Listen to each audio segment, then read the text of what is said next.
दोस्तों आज के इस वीडियो में हम बहुत ही शानदार एक कॉन्सेप्ट की बात करने वाले हैं। नाम है पोलराइजेशन। ये जो कॉन्सेप्ट है दोस्तों, ये मेडिकल साइंस की रिसर्च हो या फिर चिप इंडस्ट्री हो, बहुत बड़े बड़े एप्लीकेशन है इस छोटे से कॉन्सेप्ट के। कम्युनिकेशन की बात करें या फिर बात करें डीप स्पेस में, नासा, इसरो और बड़ी भी जो स्पेस ऑर्गेनाइजेशन है उनकी रिसर्च प्रोग्राम्स की, जब वो डीप स्पेस में देख के कुछ नया क्या घटित हो रहा है उसको जानने की कोशिश करते हैं, तो वहां पर भी ये कॉन्सेप्ट बहुत काम आता है। सो कुल मिलाकर एक छोटा सा कॉन्सेप्ट है, लेकिन बिलियन डॉलर की इसकी एप्लीकेशन है। मान लो तुम एक एस्ट्रोनॉट हो और तुम इंटरनेशनल स्पेस स्टेशन पे बैठे हुए हो और नीचे पैसिफिक ओशियन के अंदर से तुम्हारे ऊपर कोई सिग्नल भेजा जा रहा है। अब ऑब्वियसली बड़ी अटपटी सी बात है, लेकिन हाइपोथेटिकल केस लेते हैं, और वो जो सिग्नल तुम्हें भेजा जा रहा है उस सिग्नल को तुम इसलिए नहीं देख पा रहे हो क्योंकि पैसिफिक ओशियन जो है उसमें सूरज की रोशनी रिफ्लेक्ट होकर आ रही है। और वो जो सूरज की रोशनी रिफ्लेक्ट होकर तुम तक पहुंच रही है इंटरनेशनल स्पेस स्टेशन तक, वो जो ग्लेयर आ रहा है उसके पीछे जो रेलेवेंट इंफॉर्मेशन है वो खो गई।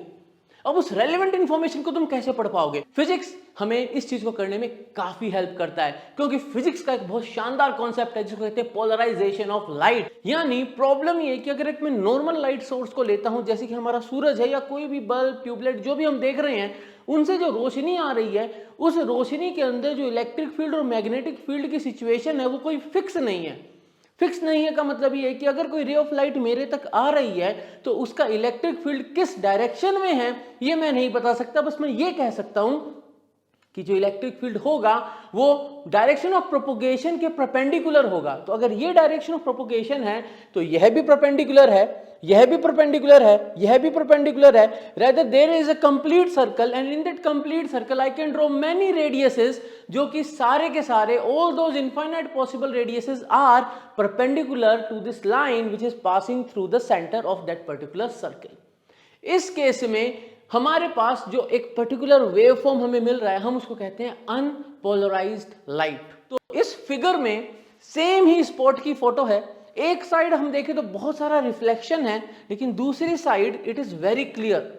तो ये क्यों हो रहा है? और एग्जांपल्स देखते हैं। ये फोटोग्राफी का एग्जांपल हुआ। यहां पर एक मेरे पास पोलरॉइड ग्लास है, यानी मेरे पास एक ग्लास है जो एक ऐसे पर्टिकुलर मटेरियल का बना हुआ है जो कि लाइट को पोलराइज करता है या फिर पोलराइज्ड लाइट को एक पर्टिकुलर ओरिएंटेशन में ही आने देता है। हम समझेंगे इसके बारे में भी इस वीडियो के आगे जब हम चलेंगे कि क्या होता है वो सब। लेकिन अभी हम अगर इस फोटो को देखें तो ये पानी है, यहां से कोई नाव जा रही है, मेरे पास एक ग्लास है। जब मैं इस ग्लास को लगा के पानी की साइड देखता हूं तो मुझे कुछ यहां पर ऑब्जर्व होने लगा है। और जब मैं थोड़ा सा ढंग से कैमरे को फोकस करता हूं तो आई कैन सी कि भाई पानी के अंदर कुछ पत्थर गिरे हुए हैं, कुछ पत्थर रखे हुए हैं। यानी इस फोटो में और इस फोटो में जो डिफरेंस है वो ये है कि इस फोटो में सूरज का रिफ्लेक्शन जो आ रहा है वो बहुत ज्यादा है और वो मेरी आंखों तक पहुंच रहा है, मुझे ग्लेयर दे रहा है जिसके कारण मैं पानी के नीचे का नहीं देख पा रहा हूं। ओके, आगे अगर अपन बढ़ते हैं तो ये है चिप इंडस्ट्री के अंदर एक बेसिक प्रॉब्लम जो आती है। मान लो I am designing a chip और उस चिप डिजाइन के अंदर कुछ प्रॉब्लम आ जाती है, सर्किट में कहीं प्रॉब्लम आ जाती है। Now I have to click a photo. अब जब मेरे को फोटो खींचनी है तो ये जो ग्लेयर है ये एम्बिएंट लाइट का ग्लेयर आ रहा है। उस एम्बिएंट लाइट का जो ग्लेयर है रिफ्लेक्शन के कारण आ रहा है, उसके चलते मुझे पीछे की जो तस्वीर है जिसकी मेरे को फोटो खींचनी है वो बड़ी ही मतलब इम्पॉसिबल टू एनालाइज है। लेकिन इसी फोटो को जब मैं वापस खींच रहा हूं विद पोलरॉइड ग्लासेस तो I can see it very clearly कि पीछे क्या हो रहा है। आगे अगर अपन देखें तो अगेन वन फोटो, ये पानी का तालाब है और I am clicking a photo, I can't see anything. हाँ, मेरे को पता चल रहा है कि यहाँ पर कुछ झाड़ हैं, कुछ टहनियां हैं, लेकिन अगर मैं इसी को पोलरॉइड ग्लास के थ्रू यानी अगर मैं पोलराइज्ड लाइट के फिनोमेना को यूज करते हुए फोटो खींचूंगा तो मुझे पानी के अंदर की चीजें भी दिख रही है। इस केस में again we are going back to the manufacturing industry, जहां पर मैंने एक छोटा सा एक पीस बनाया है। इस पीस के अंदर यहां पर क्रैक है, ये देखो यहां पर क्रैक है, लेकिन जब मैं इसको एनालाइज कर रहा हूं तो आई कैन सी 1 2 3 4 ये जो ग्लेयर्स आ रहे हैं, इन ग्लेयर्स ने यहां पर जो क्रैक है उसको ऑलमोस्ट इनविजिबल कर दिया। यानी मेरे को पता नहीं चलेगा कि क्रैक है या नहीं। यानी अगर ये पीस किसी बहुत ही सोफिस्टिकेटेड इक्विपमेंट का छोटा सा पार्ट है और वहां पर जाकर अगर ये गिव इन कर देता है यानी टूट जाता है तो बहुत भारी नुकसान हो सकता है। तो मैन्युफैक्चरिंग इंडस्ट्री के अंदर भी इस टाइप के ऑब्जर्वेशन के लिए हमें पोलराइज्ड लाइट वाला जो फिनोमेना है उसके कॉन्सेप्ट को हम यूज करते हैं। ऑर्गेनिक केमिस्ट्री में भी बहुत सारा आता है ना, डेक्स्ट्रो रोटेटरी, लेवो रोटेटरी। ठीक है, ये देखो एक और ऑब्जर्वेशन है, तो जनरल ऑब्जर्वेशन है, ये खिड़कियां हैं जहां से हमें रिफ्लेक्शन दिख रहा है खिड़की से नेबरहुड का।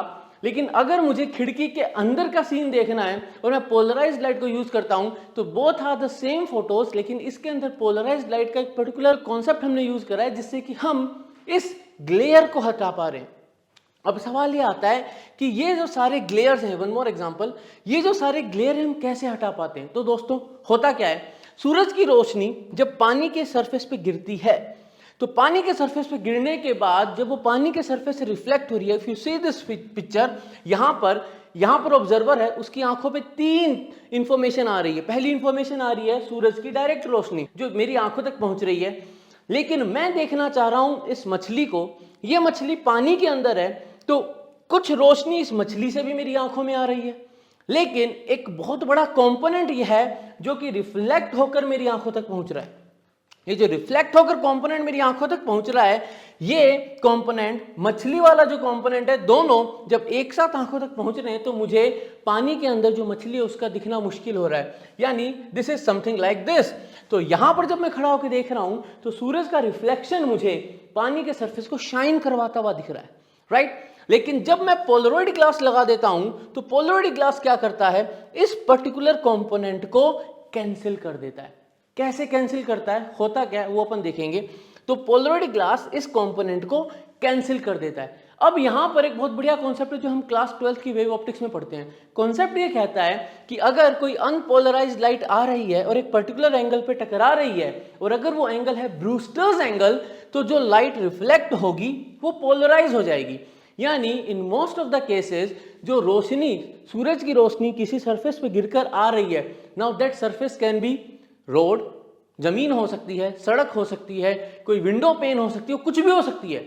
यहां पे बात रिफ्लेक्शन की हो रही है, बात रिफ्लेक्शन की हो रही है। तो जब भी सूरज की कोई रोशनी रिफ्लेक्ट होकर आ रही है, कोई भी रोशनी रिफ्लेक्ट होकर आ रही है और अगर वो ब्रूस्टर्स एंगल पे आके टकरा रही है सरफेस से, तो ब्रूस्टर्स एंगल पे अगर कोई रोशनी आके टकराती है, एक पर्टिकुलर एंगल पे आके जब रोशनी टकराती है तो टकराकर जब वो वापस जा रही है तो उसके ये जो सारे कंपोनेंट हैं, यानी जो एक अनडिसाइडेड सा इलेक्ट्रिक फील्ड है जो किसी भी डायरेक्शन में हो सकता है, उसकी जगह उसका एक ही कंपोनेंट इलेक्ट्रिक फील्ड का बचता है और बाकी सारे कंपोनेंट हटा दिए जाते हैं। अब ये जो कंपोनेंट तुम देखोगे बस एक ही बचा है, इतने सारे में से बस एक ही बचा है, बाकी सब काफी कम हो गए हैं या बाकी सब हट जाएंगे। अब ये जो ग्लासेस हैं, जो पोलरॉइड ग्लासेस हैं, ये इस तरीके के बने हुए होते हैं कि इनके थ्रू वो एक पर्टिकुलर ओरिएंटेशन ही जा सकता है। देखो इसको समझने की कोशिश करते हैं कैसे। तो यहां पर ये मेरे पास एक अनपोलराइज्ड लाइट आ रही है, इसमें जो अलग अलग रंग तुमको दिख रहे हैं, पीला, ऑरेंज और ये ब्लू, ये इलेक्ट्रिक फील्ड का डायरेक्शन हो सकता है कि किसी भी डायरेक्शन में हो सकता है। तो अपने 3 रैंडम डायरेक्शन लिए हैं, ठीक है।